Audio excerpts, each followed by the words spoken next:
तो hey guys, welcome back Dark Moon the Blood Altar season 1 episode number 8 के explanation के अंदर। अब देखो, उसके पहले के 7 एपिसोड्स हमने ऑलरेडी कवर कर रखे हैं, तो अगर तुमने अभी तक उन्हें नहीं देखा है तो यार क्या कर रहे हो, पहले तुम उसे देख लेना, और अगर देख रखा है तो आज फिर शुरू करते हैं इस एपिसोड के एक्सप्लेनेशन को बिना किसी देरी के। वेल, एपिसोड के स्टार्टिंग में हम देखते हैं यहाँ पे जाका और नोवा को, और ये लोग यहाँ पे प्रैक्टिस कर रहे होते हैं, मतलब नाइट बॉल गेम के लिए। और यहाँ पे तभी इनकी नजर पड़ती है सुहा पे, जो कि इनको ना प्रैक्टिस करते हुए देख रही होती है, और ये सब सुहा को यहाँ पे हाई करते हैं। सुहा भी इन्हें हाई करती है और उनके पास आती है और फिर इनसे पूछती है, तो बताओ तुम लोगों को कैसा लग रहा है, और तुम लोगों का जो मैच है वो कल होने वाला है ना। वे लोग बोलते हैं हाँ बिल्कुल, और फिर सुहा बोलती है, तो क्या तुम लोग यहाँ पे थोड़ा डर लग रहा है, और यहाँ पे अपना सोलोन बोलता है नहीं बिल्कुल नहीं, मतलब हम यहाँ पे काफी ज्यादा चिल हैं और हम यहाँ पे पक्का कल मैच जीतने वाले हैं, और हमने यहाँ पे काफी अच्छी मेहनत करी है। और फिर इसके बाकी के दोस्त कहते हैं क्या सच में, मतलब तुमसे एक भी शॉट उस समय से नहीं लगा है। फिर अपना सोलोन बोलता है कि अरे बस करो यार, मतलब तुम लोग हमेशा मेरी टांग खींचते रहते हो। और तभी इसके पास यहाँ पे जान आता है और वो बोलते तुम्हें पता है मैं यहाँ पे ना काफी अच्छा परफॉर्म करने वाला हूँ कल। ये बोलती है हाँ बिल्कुल, मतलब मुझे पता है। और तब यहाँ पे इसके पीछे से हेली आता है और बोलता है सुहा तुम्हारा यहाँ पे आने के लिए बहुत बहुत शुक्रिया, मतलब हमें काफी अच्छा लगा तुम यहाँ पे आई उसके लिए। यहाँ पे सुहा बोलती है हाँ बिल्कुल। और तभी यहाँ पे जो सुहा होती है ना, उसे यहाँ पे हेली की कही हुई बात याद आती है, जहाँ पे जो हेली है उसने सुहा को बोला था कि उसका जन्म सिर्फ और सिर्फ यहाँ पे सुहा को प्रोटेक्ट करने के लिए हुआ है, तो वो उसे प्रोटेक्ट करता रहेगा। और वेल, यहाँ पे फिर से सीन जो होता है प्रेजेंट में शिफ्ट होता है, और हम देखते हैं यहाँ पे बाकी के मेंबर्स को, और वो लोग यहाँ पे सुहा से काफी अच्छे से बात कर रहे होते हैं। और तभी सुहा से हेली बोलता है कि सुहा तुम यहाँ से चले जाना चाहिए, मतलब हम यहाँ पे प्रैक्टिस कर रहे हैं तो तुम यहाँ पे चोट लग सकती है। और तभी यहाँ पे सोलोन भी बोलता है कि हाँ बिल्कुल, मतलब तुम्हारा यहाँ पे रहना ठीक नहीं होगा। और तभी यहाँ पे सुहा बोलती है ओ सोलोन, तो क्या तुम्हें मेरे लिए चिंता हो रही है। सोलोन बोलता है नहीं बिल्कुल नहीं, मैं क्यों चिंता करूंगा तुम्हारी, बस मैं तो ऐसे ही बोल रहा था, मतलब ये बंदा ना एक तरीके से इसके लिए यहाँ पे चिंता तो कर रहा होता है। बट वेल, यहाँ पे इसे झूठ बोलता है और सुहा बोलती है ठीक है फिर मैं ऐसे जा रही हूँ, तुम लोग अपना प्रैक्टिस करो। इतना बोलकर सुहा यहाँ से चली जाती है। सीन शिफ्ट होता है और हम देखते हैं अपने बाकी के मेंबर्स को, मतलब की हेली और उसके बाकी के दोस्तों को, और वो लोग यहाँ पे अपने रूम से बाहर निकलते हैं। एंड सडनली उनकी नजर पड़ती है इस औरत पे। एंड वेल, इसे यहाँ पे हेली और उसके बाकी के दोस्त जान रहे होते हैं, और तभी ये बोलती है ओह तो तुम सब कैसे हो। जिसके बाद सीन शिफ्ट होता है और हम देखते हैं ये सब नई जगह पे खड़े होते हैं, और हेली से बोलता है फाइनली 120 सालों के बाद अब बताओ तुम कैसी हो। विले बोलती है मैं ठीक हूँ, और मुझे नहीं लगा था कि मेरी मुलाकात तुम सबसे यहाँ पे होने वाली है। ये बोलता है क्या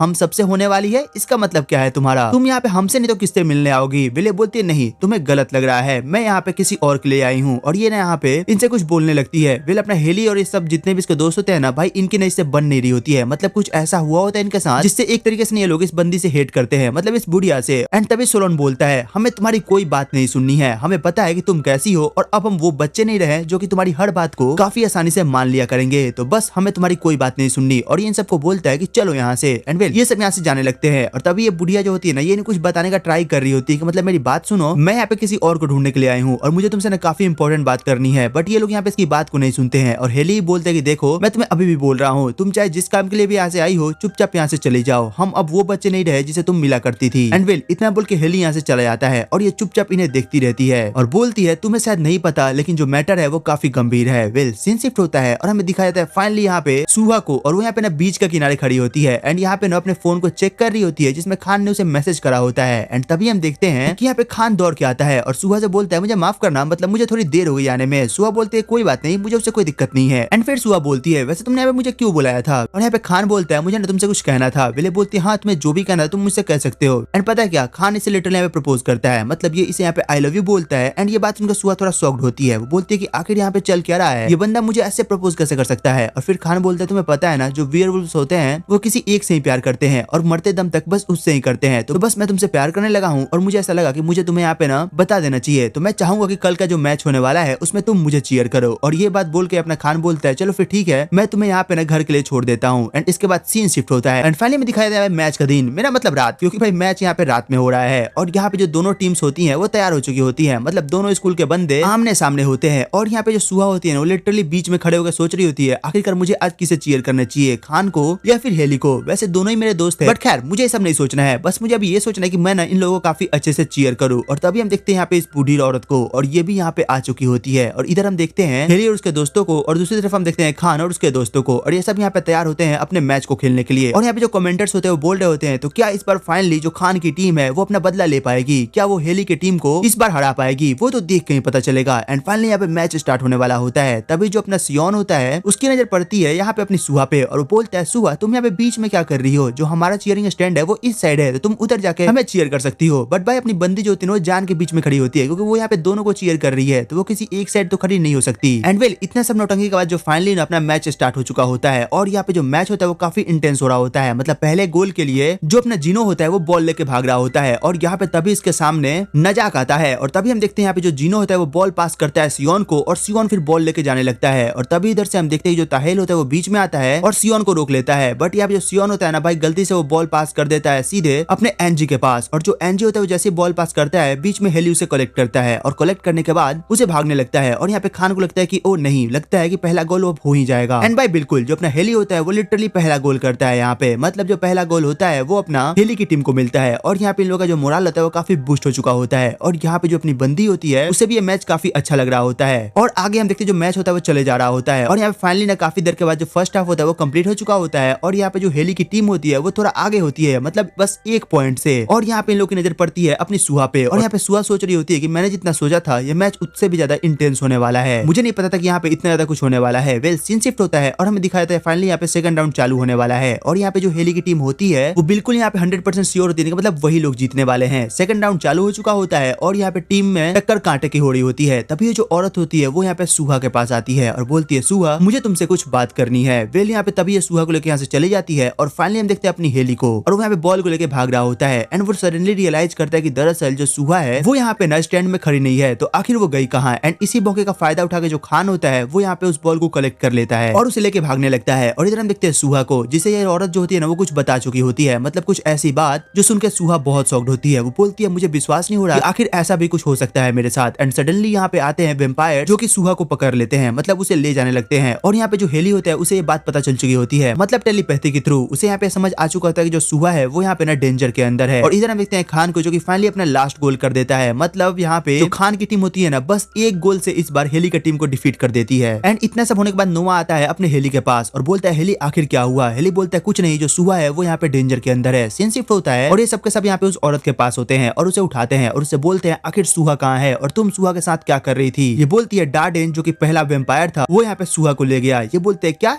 अब ये डार्डेन कौन है और ये फर्स्ट वेम्पायर, ये सब क्या बक रही हो तुम। फिर ये बोलती है तो मैं तुम्हें बताती हूँ कि आखिरकार डार्डन कौन था और ये यहाँ पे एक कहानी सुनाती है। वो बोलती है डार्डन जो है वो एक चांसलर था वर्गर किंगडम का और वैसे तो वो एक नॉर्मल ह्यूमन था बट ज्यादा पावर की लालच में उसने यहाँ पे ना खुद को वेम्पायर में ट्रांसफॉर्म कर लिया फॉरबिडन मेथड का यूज करके। और फिर ये पूछते हैं डार्डन तो ठीक है लेकिन उसके साथ जो वो वेम्पायर्स थे मतलब अजीब से वो कौन से थे। फिर ये औरत बताती है कि दरअसल वो लेजर वेम्पायर है जिन्हें ना डार्डन ने क्रिएट करा था और ये जो वेम्पायर्स होते हैं बस इन्हें कुछ नहीं चाहिए होता है, मतलब ये सनलाइट के सामने वीक होते हैं लेकिन इनमें ना ब्लड की प्यास बहुत ज्यादा होती है, ये बस खून पीना चाहते हैं। और ये बोलते हैं क्या तुम अब समझ चुके हो कि आखिरकार डार्डन ने यहाँ पे तुम लोग को इतनी आसानी से उस दिन क्यों हरा दिया। फिर ये लोग बोलते हैं वो सब तो ठीक है बट आखिरकार यहाँ पे चल क्या रहा है, वो यहाँ पे सुहा को क्यों किडनैप करेगा। और फिर ये औरत बताती है कि तुम लोग यहाँ पे वर्गर किंगडम के वेम्पायर्स हो बट तुम लोग यहाँ पे अच्छे वेम्पायर्स हो और तुम लोग यहाँ पे ना प्रिंसेस को प्रोटेक्ट किया करते थे और तभी इनको थोड़ा सा शौक लगता है। और फिर सोलन बोलता है तुम्हें क्या लगता है हम तुम्हारी इन बेतुकी बातों पे विश्वास करेंगे। ये बोलती है नहीं तुम्हें करना पड़ेगा, शायद तुम्हें नहीं पता बट मैंने तुम लोग को यहाँ पे ना उन सबसे बचाया है। आज से बहुत समय पहले जब डार्डन यहाँ पे किंगडम पे अपना हक जमाने वाला था, मतलब उसे अपने अंडर में लेने वाला था, तब जो प्रिंसेस है उसने यहाँ पे ना तुम्हारे सोल्स को प्रोटेक्ट करा था और उसे ना फ्यूचर में आगे भेज दिया था और मैंने तुम सबको एक एक करके कलेक्ट करा, तुम्हारे लोकेशन को ट्रेस करा और तुम्हें पाल पोस के बड़ा करा, मतलब मैंने तुम्हें डार्डन से बचा के रखा। और इतना सब सुनते इन सबको समझ आता है कि दरअसल यहाँ पे बात कुछ गंभीर चल रही है, मतलब यहाँ पे ये है कि जो सुहा है वो वही प्रिंसेस है जिसने इन सबकी तब जान बचाई हुई है। और ये सब थोड़ा शॉक्ड होते हैं और यहाँ पे बोलता है तो आगे बताओ आखिरकार यहाँ पे उसने सुहा को किडनैप क्यों करा है। और यहाँ पे हमें लिटरली पास्ट का सीन दिखाया जाता है, मतलब तब का जब यहाँ पे सुहा एक प्रिंसेस होती है और यहाँ पे हमें उसके किंगडम का बात बताया जाता है। वेल यहाँ पे हम देखते हैं सुहा को जो कि एक प्रिंसेस है और वो यहाँ पे बैठी हुई है और उसके साथ वहाँ पे उसके पेरेंट्स भी होते हैं और यहाँ पे अपने सातों बंदे मतलब हेलियर्स के दोस्त खड़े होते हैं। वेल सीन शिफ्ट होता है, इधर हम देखते हैं सुहा को जो कि गार्डन में खड़ी होती है और वो बोलती है दरअसल जो डार्डन है वो मुझसे शादी करना चाहता है बट मैं नहीं चाहती उसे शादी करने के लिए। और यहाँ पे तभी इसको चक्कर आ जाता है और हेली इसे रोकता है, मतलब कि बचाता है। और प्रिंसेस बोलती है हेली तुम हर टाइम वहाँ पे होते हो जब मुझे तुम्हारी जरूरत होती है, मतलब यहाँ पे बेसिकली ना हेली से प्यार कर रही होती है और हेली से कुछ बोलता नहीं है। सीन शिफ्ट होता है और हम देखते हैं डार्डन को जो कि यहाँ पे ना सुहा को पकड़ता है और बोलता है सुहा तुमने क्या डिसीजन लिया। एंड मैं तुम्हें बता दूं कि भाई इस समय जो अपनी सुहा है उसका नाम सेलन होता है और जो अपना डार्डन होता है वो सेलन को बोलता है सेलन तुमने क्या सोचा मेरे से शादी करने के बारे में। वेल सेलन इसे सीधे मना कर देती है और यहाँ पे सेलन से बदतमीजी करने लगता है, तभी सेलन से एक जोर का चाटा मारती है और ये बंदा जैसे यहाँ पे सेलन को कुछ करने वाला होता है ना हेली पीछे से आता है और इसे यहाँ पे लात मार के भगाता है, बोलता है आइंदा तुम यहाँ पे सेलन के आसपास दिखी मत जाना। एंड वेल यहाँ पे अपने जो डार्डन होता है उसे काफी बुरा लगा होता है, मतलब उसे यहाँ पे रिवेंज चाहिए होता है यहाँ पे सेलन से बदला लेने के लिए। सीन शिफ्ट होता है और हमें दिखाया जाता है यहाँ पे सेलन को जिससे कि यहाँ पे चक्कर आता है और वो गिर जाती है और इधर हम देखते हैं जो सेलन होती है उसका इलाज चल रहा होता है और यहाँ पे बताया जाता है दरअसल जो सेलन है वो काफी पावरफुल है, मतलब इस पूरे ब्लड लाइन में वो सबसे ज्यादा स्ट्रॉन्ग है, जिसकी वजह से जो उसकी बॉडी है उसके स्ट्रेंथ को यहाँ पे होल्ड नहीं कर पा रही है और इसको बचाने के लिए अब यहाँ यहाँ पे कोई रास्ता नहीं बचा है, मतलब सिर्फ और सिर्फ अब यहाँ पे एक ही रास्ता है और वो ये है कि उसे यहाँ पे एंशिएंट वुल्फ गॉड वर्गर का ब्लड पिलाया जाए। एंड वेल ये लोग ऐसा ही करते हैं, जिसके बाद जो सेलेन होती है उसे होश आता है और ये लोग काफी खुश होते हैं। सीन शिफ्ट होता है और हमें 1 साल बाद का सीन दिखाया जाता है, जहाँ पे जो इसकी मदर है वो मरने वाली होती है और वो मरते हुए सेलेन से बोलती है, सेलेन अब टाइम आ चुका है कि तुम यहाँ पे इस राज्य के कारभार को संभालो और तुम ना अपनी पावर को अनलिस्ट करो, क्योंकि मैंने यहाँ पे मून अल्टर के अंदर ना अपनी पावर को सील कर रखा है, तो तुम जाके उसे अनलॉक करो और उस पावर को अपने नाम करो। और जो डार्डन है उसने यहाँ पे ना काफी वेम्पायर्स की बड़ी संख्या को अपने आसपास कर लिया है, तो तुम यहाँ पे अपने ब्लड को हेली और उसके दोस्तों में बांट दो ताकि वो भी एक वेम्पायर बन जाए और तुम्हें प्रोटेक्ट कर सके। एंड वेल यहाँ पे सीन शिफ्ट होता है और ये लोग बात कर रहे होते हैं, तभी यहाँ पे डार्डन की एंट्री होती है और वो यहाँ पे इन सबको निपटाने वाला होता है। बट तभी हम देखते हैं हेली और उसके दोस्तों को और ये लोग यहाँ पे इसे फाइट करते हैं। बट भाई जो डार्डन होता है ना काफी स्ट्रॉन्ग हो चुका होता है, ये यहाँ पे हेली और उसके सभी दोस्त को मार चुका होता है और ये जैसे ही यहाँ पे इसे मारने वाला होता है, मतलब सेलेन को, ये जो बुढ़िया होती है यहाँ पे सेलेन को लेके ना वहां से टेलीपोर्ट कर जाती है, मतलब उसे बचा लेती है और उसे यहाँ पे खुले मून के पास ले जाती है और बोलती है, सेलेन अब आप अपने रिचुअल को पूरा करो, मतलब अपने पावर को अनलिस्ट करो ताकि हम यहाँ पे डार्डन को डिफीट कर सके। तभी सेलेन बोलती है, नहीं मुझे एक और काम करना है। और फिर वो इस बूढ़ी औरत को बोलती है, मार्गे क्या तुम मेरा एक काम करोगी, मैं यहाँ पे वापस से किंगडम में जा रही हूँ और मैं उन सातों के सोल का ना फ्यूचर में भेजने वाली हूँ, तो तुम उन सबको यहाँ पे कलेक्ट कर लेना और उन्हें यहाँ पे संभाल के रखना ताकि जब टाइम आए तो वो यहाँ पे ना हमारा काम कर सके। एंड वेल इतना करके जो अपनी बंदी है वो यहाँ पे फाइनली अपने किंगडम में वापस चले जाती है और वो वहाँ पे जैसे ही जाती है तो वहाँ पे जो डार्डन होता है बोलता है, शायद तुम्हें पता चल चुका होगा कि मैं तुम्हें पाने के लिए कितना ज्यादा गिर सकता हूँ। और वो यहाँ पे जैसे ही हेली को फिर से मारने वाला होता है, सेलेन बीच में आती है और वो तलवार सेलेन के आर पार हो जाती है और वो लिटरली यहाँ पे हेली के ऊपर होती है और यहाँ पे दोनों मरने वाले होते हैं। और सेलेन बोलती है, हेली मुझे पता है कि तुम यहाँ पे ना बहुत कुछ मुझसे छिपा रहे हो और मैं भी तुमसे छिपा रही हूँ, तो मैं चाहूंगा कि जब अगली बार हम मिले तो तुम्हारे मन में जो भी मेरे लिए हो तुम मुझे बोल देना। एंड फिर इसके बाद हम देखते हैं जो अपनी सेलेन होती है वो यहाँ पे अपनी पावर का यूज करती है और इन सबको यहाँ पे ना फ्यूचर में भेज देती है, मतलब इनके सोल को। एंड वेल इसके बाद सीन फिर से प्रेजेंट में शिफ्ट होता है और हम देखते हैं यहाँ पे इन सबको जो कि काफी ज्यादा शॉक्ड होते हैं इस स्टोरी को सुनने के बाद। और इधर हमें दिखाया जाता है सुहा को, जिसके पास जो अपना क्रिस होता है, मतलब कि डार्डन होता है, वो खड़ा होता है। एंड इसी के साथ ये एपिसोड यहीं पे खत्म हो जाता है। तो तुमको बताना कि तुम्हें एपिसोड कैसा लगा, इसकी एक्सप्लेनेशन कैसी लगी। एंड अगर अच्छी लगी हो तो यार एक लाइक एंड सब्सक्राइब करना मत भूलना। वेल तो चलो फिर मिलते हैं तुमसे एक और नई वीडियो एक और नई एक्सप्लेनेशन के साथ। तब तक के लिए टेक केयर, गुड बाय।